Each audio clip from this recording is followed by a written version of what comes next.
Hi there, I'm your English coach, Christina, and welcome to Speak English with Christina, where you'll learn American culture and business know-how to become confident in English.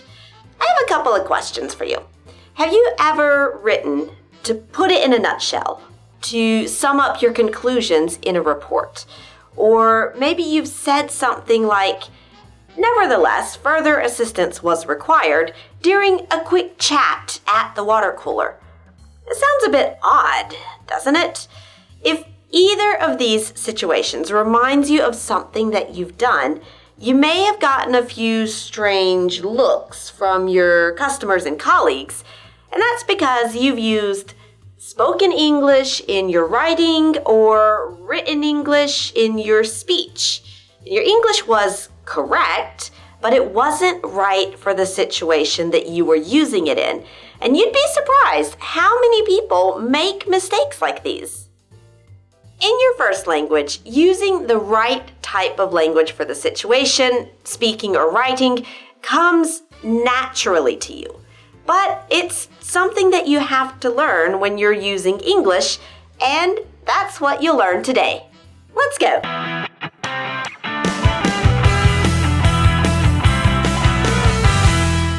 Before we get started, I would love for you to subscribe to my channel so that you're sure to get all of my weekly episodes. This way, you'll get a new episode each week so you can become more confident in English. After all, regular practice is the key. And when you sign up, you'll get a new episode each week. Now, let's get into spoken and written English. We'll look at 3 examples of mistakes that students make with their written English. The reason for all 3 mistakes is thinking that you can write just like you speak. And unfortunately, you can't. Then we'll look at how you can avoid making these mistakes.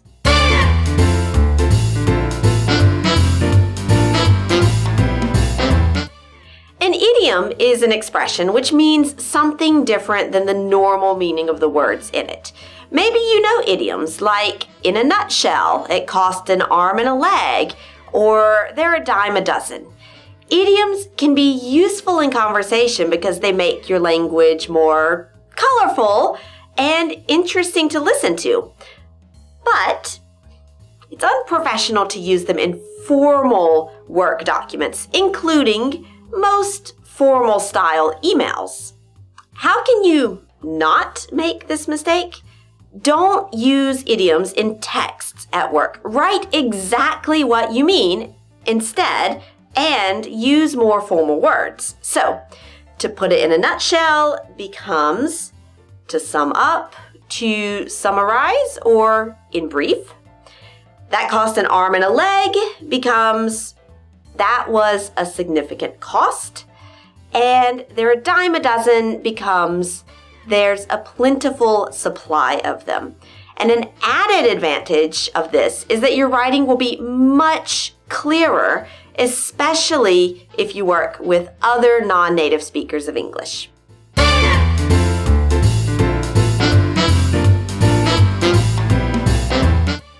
And the same goes for slang. You probably already know that slang is very informal words and expressions that people use when they're speaking. So you may hear the characters in your favorite American TV shows say something like, the kids are all right, or telling people that their new coffee shop is way better than the old one, or that they can't be bothered to go out tonight.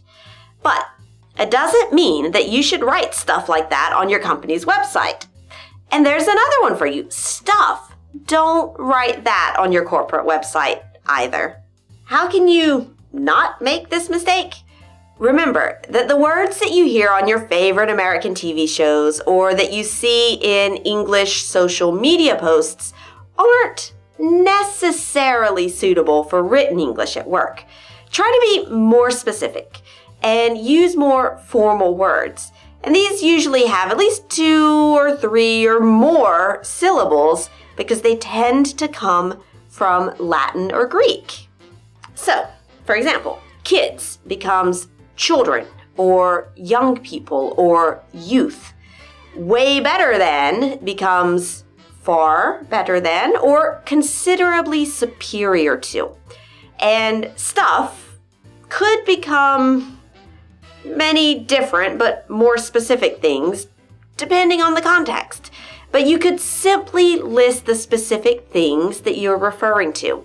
For example, instead of writing, "We do stuff that helps your website perform better," you could write, "We do site audits, SEO optimization, and technical updates to help your site perform better."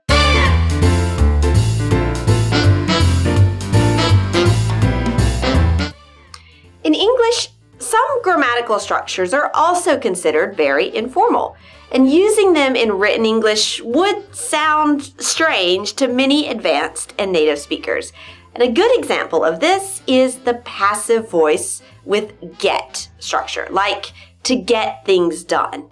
It's fine to use it when you're speaking, like let's imagine that you're giving a tour of your production site and you might say, "Well, this is where the engines get put together."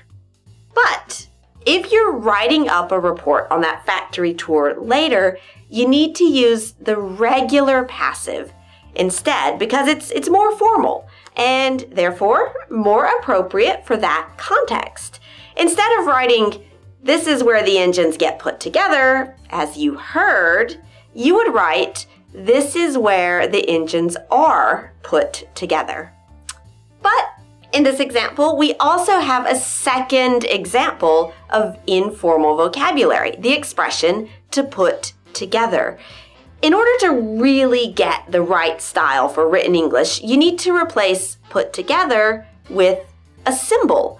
Again, this is more formal words, so while you may hear or say, "This is where the engines are put together," you would write, "This is where the engines are assembled."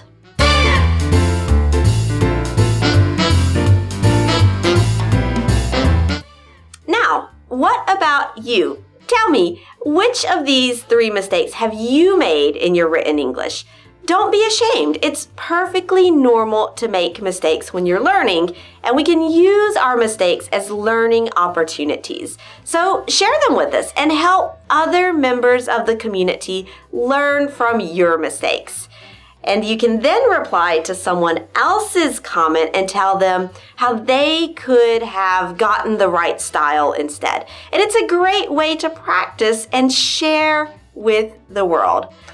Thank you so much for learning with Speak English with Christina, and I'll see you next time.